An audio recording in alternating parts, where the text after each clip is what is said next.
Olá, tudo bem? Vamos iniciar a nossa aula 33, parte 1 da disciplina de Química para a primeira série A e B e vamos começar o estudo de cálculo estequiométrico.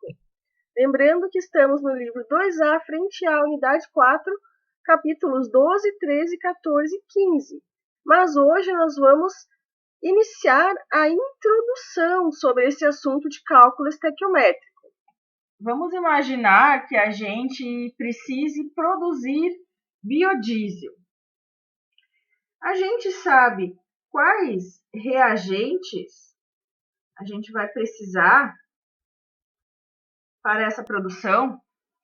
A gente sabe qual a quantidade de cada um desses reagentes que a gente vai usar.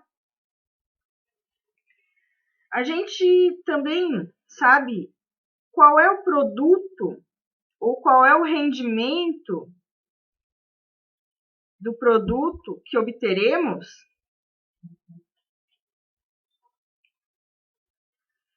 Então, tudo isso a gente consegue obter por meio de cálculos estequiométricos.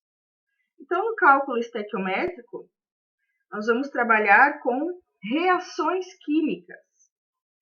Então, a gente vai trabalhar com reações químicas. Nós temos que lembrar que uma reação química, nós representamos ela por meio da equação de reação. Essa equação de reação, ela é composta pelos reagentes,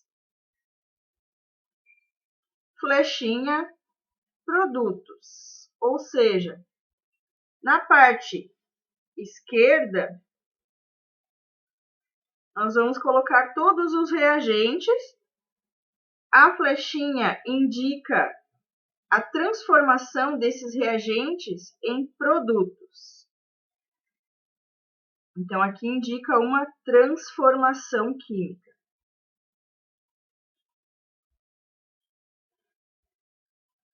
Como exemplo, temos aqui essa equação de reação representando a formação do produto gás amônia. Então, como reagente, a gente tem o que aqui? A gente tem aqui 3 mols de H2, do gás hidrogênio, mais 1 mol do gás nitrogênio, formam 2 mols do gás amônia. Então, essa é a representação da reação entre hidrogênio e nitrogênio, formando amônia. O que podemos concluir, então, com isso? Podemos concluir que as substâncias, elas reagem e formam produtos em uma proporção específica. Então, nós temos como base, a lei da conservação das massas de Lavoisier, que é o nosso cientista, pai da química, que a gente estudou a lei da conservação das massas na primeira série. Também temos as leis das proporções constantes de Proust, que tudo isso dá a base para a gente realizar os cálculos utilizando aqui a equação de reação. Então, a base de cálculo no cálculo estequiométrico vai ser a quantidade de 1 mol. Mol, então, ela é uma quantidade de matéria. Então, mol, vou colocar aqui, ela é uma quantidade de matéria.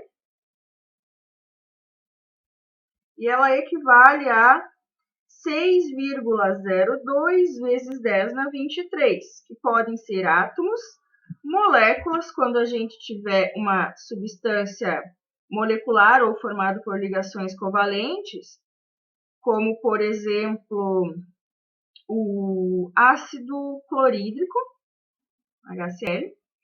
Fórmulas unitárias, quando a gente tiver uma substância iônica, como, por exemplo, o cloreto de sódio, o NaCl. Ou íons, Então, 1 mol, ele tem esse valor que ele serve para 6 vezes 10 na 23 átomos, ou 6 vezes 10 na 23 moléculas, ou 6 vezes 10 na 23 fórmulas unitárias, ou 6 vezes 10 na 23 íons. Outra base para o cálculo que a gente necessitará saber é a questão de massa molar. Então, nós vamos precisar entender o que é a massa molar. Se nós tivermos, por exemplo, a molécula de H2, do gás hidrogênio, sabemos que a massa molar do H2 é 2 gramas por mol.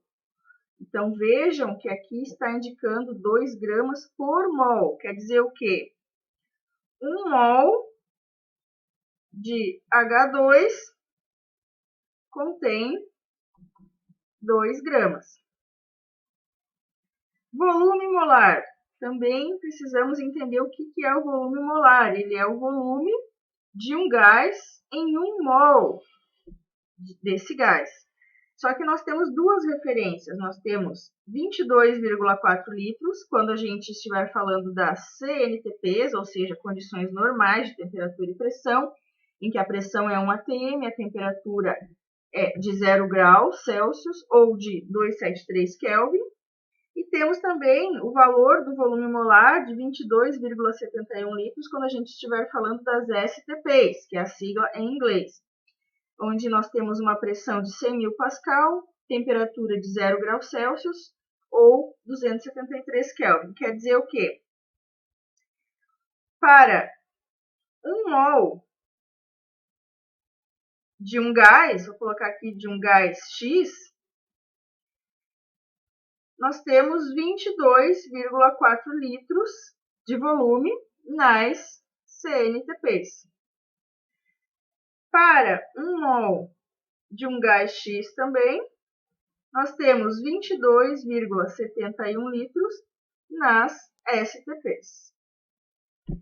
Então, esse volume aqui, ele é para 1 mol desse gás.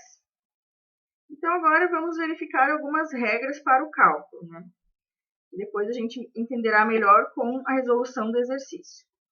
Então, sempre que a gente tiver um exercício, a primeira coisa que a gente vai ter que fazer é escrever a equação de reação. Às vezes, a equação de reação já virá no exercício, às vezes ele vai estar ali nos dados do exercício, a gente vai ter que retirar da linha e escrever. Depois, nós vamos ter que fazer ou conferir o balanceamento da equação. Lembrando que as equações, as substâncias, os reagentes, os produtos, eles possuem os coeficientes. Os coeficientes. Então, como a gente viu aqui nesse exemplo, dessa equação de reação, nesse exemplo aqui, os coeficientes aqui, se a gente fosse fazer o balanceamento, o resultado seria 3 para 1 para 2. Esses são os coeficientes da equação de reação. Então, esse seria o balanceamento. E depois disso, nós vamos para o terceiro passo, que é o cálculo, que vai ser uma regra de 3 apenas, né? Então, depois eu vou explicar melhor aqui como vai funcionar essas 3 linhas, né, em que a gente vai primeiro conseguir a condição padrão daquela equação de reação, depois a gente vai deixar uma linha para, se necessário, adequar as unidades, e para completar a regra de 3, a gente vai encontrar a incógnita, mas isso eu vou explicar melhor no exercício. Em relação à regra de 3, né? Vamos relembrar aqui.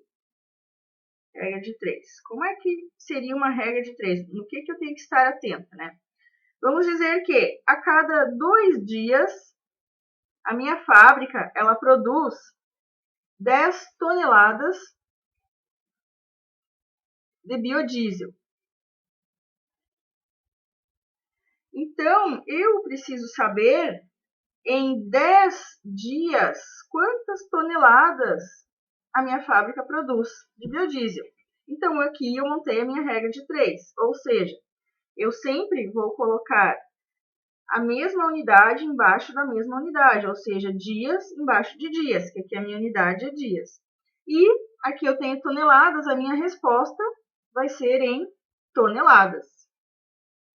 Então, aqui na montagem da regra de 3, eu preciso cuidar para as unidades estarem corretas, uma embaixo da outra. Como que eu faria isso, né? Eu vou multiplicar cruzado. 2x é igual a 10 dias vezes 10 toneladas. Aqui seria 2 dias vezes x, né? Então, meu x vai ficar igual a 10 dias vezes 10 toneladas, vou deixar só o t ali, representando toneladas, dividido por 2 dias. Aqui eu vou cortar os dias, vou ter a minha resposta em toneladas. 10 vezes 10, 100, dividido por 2, 50 toneladas.